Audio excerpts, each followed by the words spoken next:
tried to find people, and it just didn't happen that way. It was more like accidental meetings kind of thing.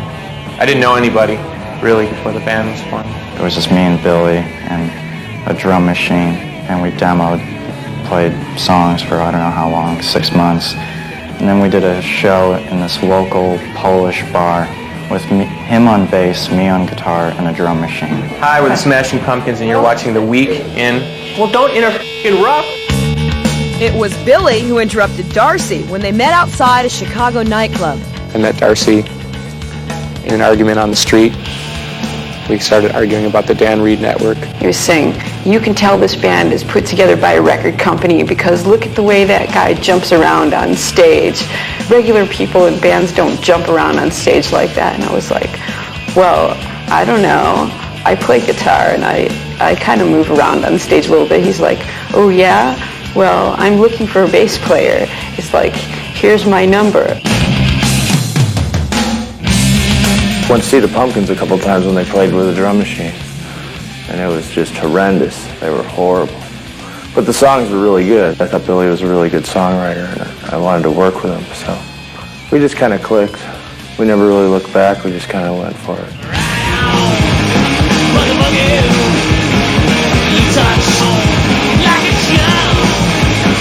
With the band finally a reality, all that remained was a name. The name was a joke. I was telling a joke to somebody and I thought, oh, that'd be a funny band name, and it just stuck. I couldn't shake it. The name was always there. There was nothing I could do about it. I never made friends with the name. It's a name that sort of sounds like Echo and the Bunnymen.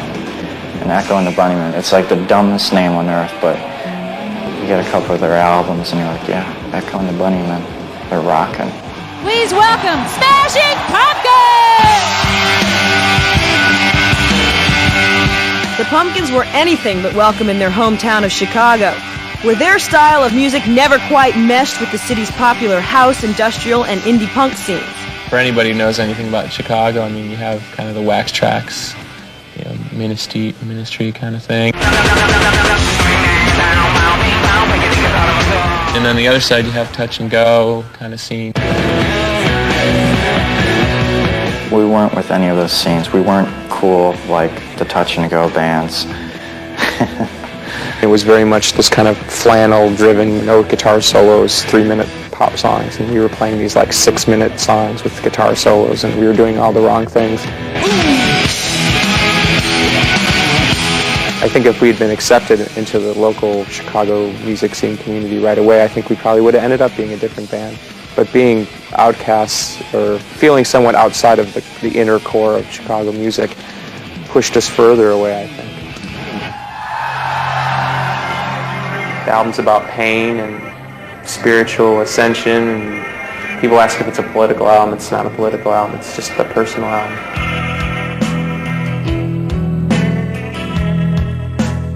In a weird way, Gish is almost like an instrumental album. You know, it just happens to have singing on it. But the music overpowers the singing in a lot of places.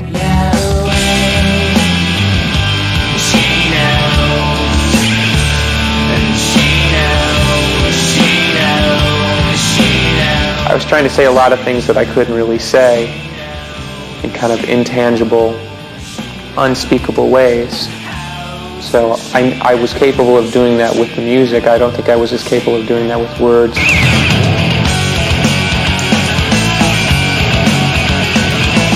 First record, I think, was done really quickly. We weren't, and Billy wasn't as experienced in the studio. I'd never been in that situation, but it was like I knew what I was doing. I knew what I needed to do. I think on a personal level, I probably lost my mind and had a nervous breakdown. I could never do it over again, and I don't know how we survived it, but I've really, really loved that album so much. Gish was released in the spring of 1991, but the record was eclipsed by the music of another band, sending the Pumpkins on a musical skid. We released our album, you know, roughly 2 to 3 months before Nevermind came out. Nevermind came out, that's obvious, it changed the way music will be for a long time.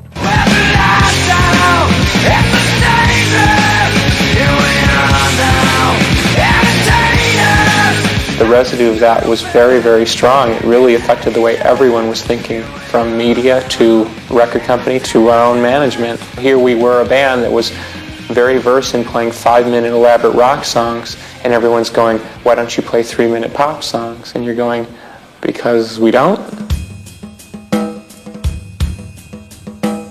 That's what really started me on this kind of crazy spin, because I spent years formulating this mythical idea of a band and Gish, and it came to a head, and then suddenly it was like, where do you start over?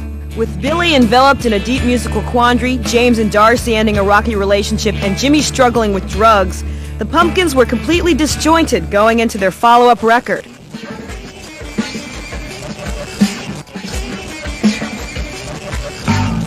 During Siamese Dream was probably the most volatile period we've ever gone through. There was a lot of tension in the band, and to be quite honest, I didn't think we'd make another record after that. For lack of a better term, I went through some kind of weird musical suicide where it was either continue to try and posture as something that I wasn't, or just be myself, which is a sappy, corny rock boy, you know, who likes to write love songs and likes to write rock songs, and, you know, just do it, don't worry about it.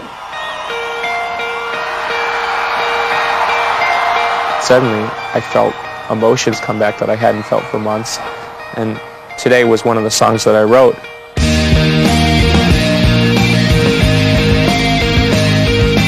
With other successful singles like Disarm, Cherub Rock, and Rocket, Siamese Dream sold over 3 million copies, far exceeding Corrigan's comprehension.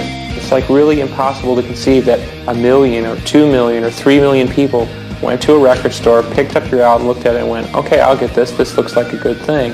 That's pretty inconceivable.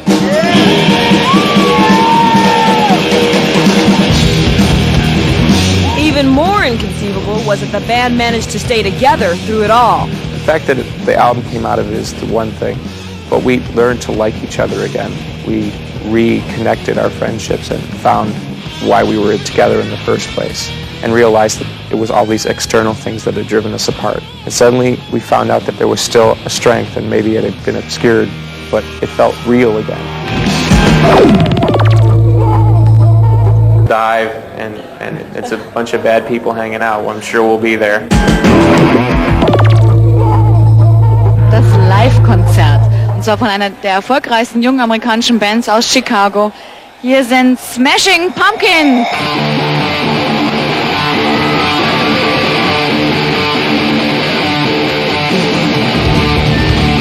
With Siamese Dream already a hit and a B-sides album soon to be released, the Pumpkins hit the road on a lengthy tour.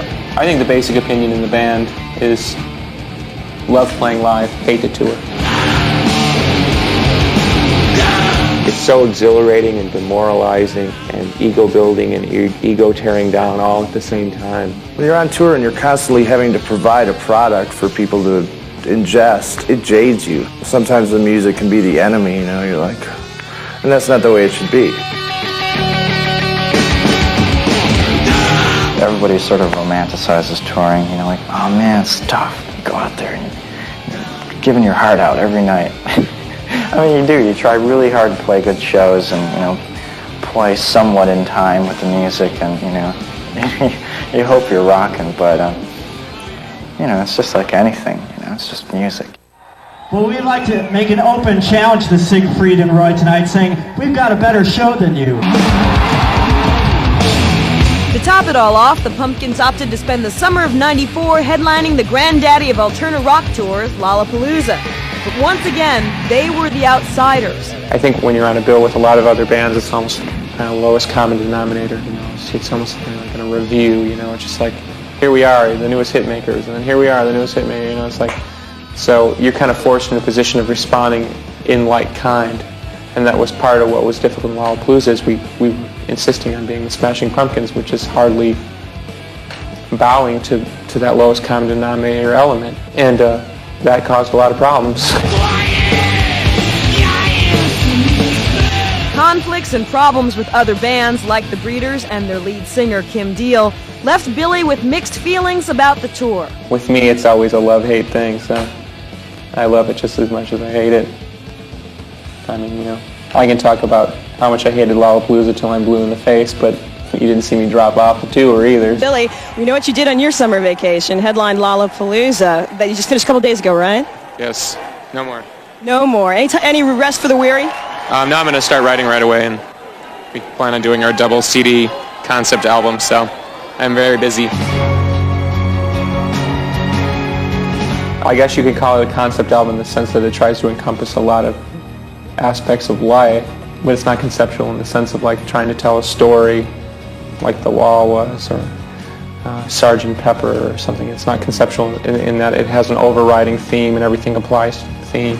There was no one theme that seemed to encompass that except just life in general. He's got some name for it, something like the Phoenix meets the Dwarf. How about I just write it down for you? Because every time I say it, everyone gets that kind of puzzled look that they get when someone pinches them on the butt. Basketball Land, Baseball City, I think is one of the titles we're kicking around. Melancholy and the Infinite Sadness. It's really representative of the kind of the theme of the record. It's just another one of those pretentious pumpkin album titles. So it's just continuing the long line of pretension. Melancholy and the Infinite Sadness finds Corrigan mining new lyrical territory and penning a prolific 40 new songs. A lot of times when I'm first writing a song, I'm really not thinking about anything. There's no thought, like I don't think, gee, I want to write a song about my terribly twisted childhood, or, you know, like I think people think I think like that. I think I sit down and I just want to write a good piece of music, and oftentimes the music that I write seems to dictate, at least in my own mind, the emotional scope. I think lyrically it's probably the strongest record we've ever done. I mean, some of the lyrics that Billy's written on this record have just blown me away. I mean, made me want to weep. Boredom's in the bathroom, shaking out the loose tea. Sally's in the stirrups, claiming her own destiny. On the first album, I felt that the subject matter was extremely personal. I didn't care if anybody got it. On the second album, I wanted to express what I wanted to express personally, but it was also with a keen eye to communicate. Whereas like this one, I think the subject matter is a little more worldly. The world is a vampire. It's Corrigan's subject matter, drawn from his own life experiences, that's often been scrutinized by rock critics. Most of the bad reviews that the Pumpkins have ever got always harken back to like my lack of so-called integrity. It's always a question of where I'm coming from. And those people don't understand my life.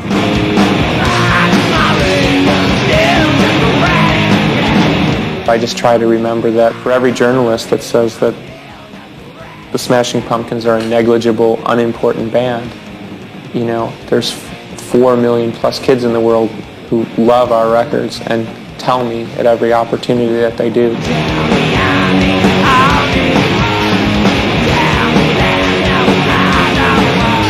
I mean this in all sincerity. I really wrote this record not really giving two shits about what anyone was really going to think about it. The constant thing was, does it rock me? Does it rock the band? Because I just don't care. I just don't care.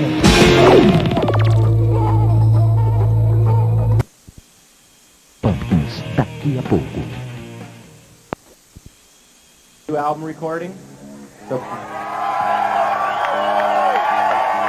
this will be the last rock show we'll be playing for about 7 or 8 months. So wish us luck. Thank you for coming.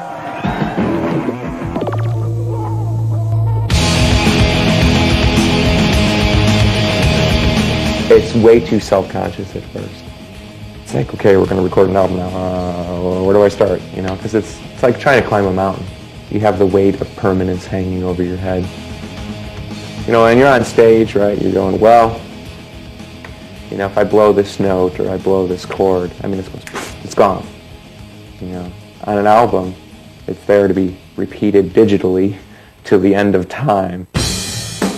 It's that perfectionism that's fueled rumors that Billy played most of the guitar parts on the first 2 Pumpkins albums. It's very hard for me to talk about how the band works in specific, because any time that I've ever talked about it, it just gets misunderstood, and I end up looking like a Svengali. The mechanics of the music is one thing, but the band, the heart and soul of the band is another. and what it lacks in one sense, it makes up for in others, and what it, you know what I mean? Somehow there's a weird balance.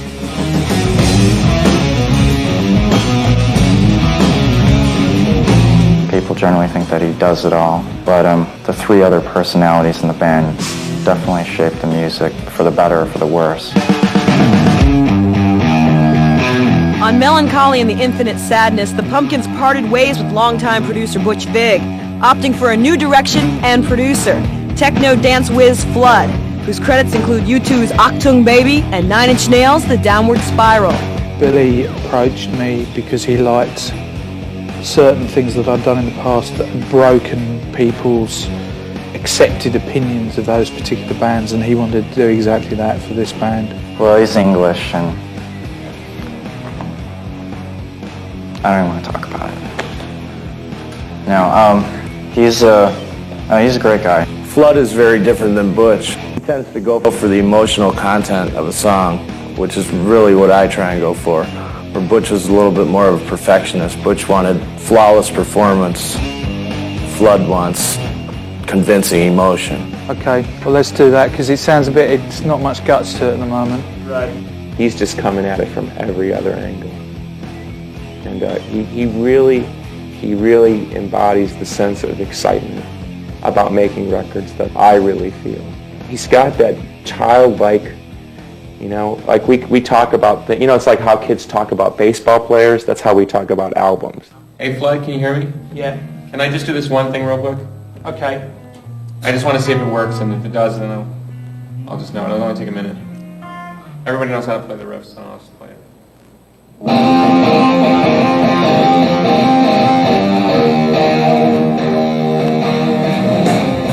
With Flood on board, the Pumpkins were prepared to break old habits, deciding to record first in a rehearsal space and then in a studio. The way we worked in the past is complete, literally assembly line. Do the drums, do the bass, do the guitar, do the vocals, do the guitar, do the guitar, do the solo, do the solos. It's more time effective that way. But it's very. If you spend a little bit more time on getting the sounds exactly right, then everybody can play it as one, and you might get a greater gain because everybody's playing at the same time. How is it in the room for everybody playing like that? Crazy. Crazy good? That actually sounds pretty good, I think, today. Working in the rehearsal space was just like going to rehearsal, only it ended up on tape, you know.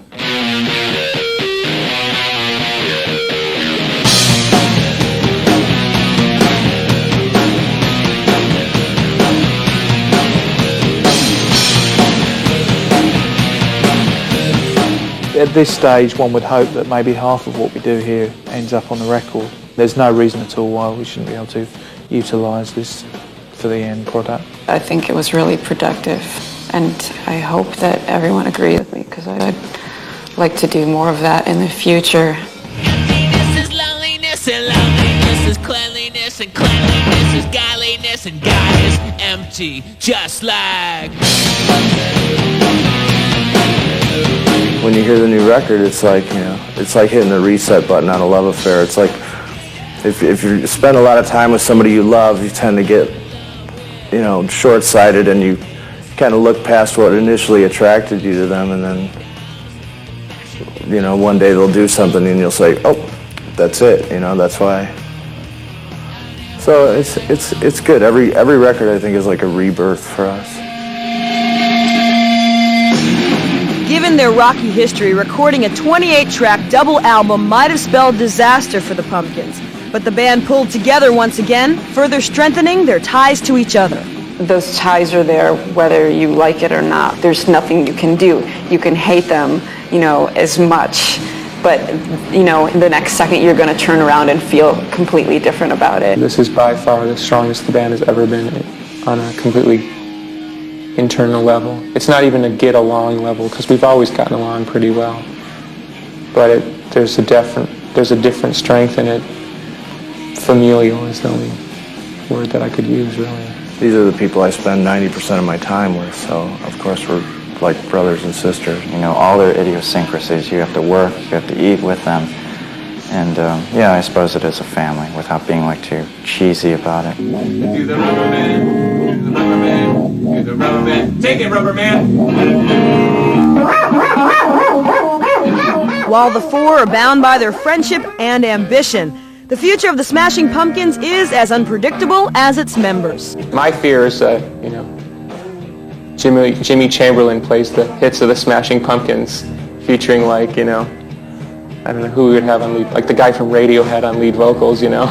I don't know, the other guys are starting to talk about how they feel old and they can't rock anymore.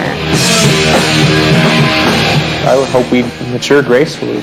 But now I don't really care, because thinking about the future and thinking about the past is really a way of avoiding the present. And all I know is that the present right now is very good.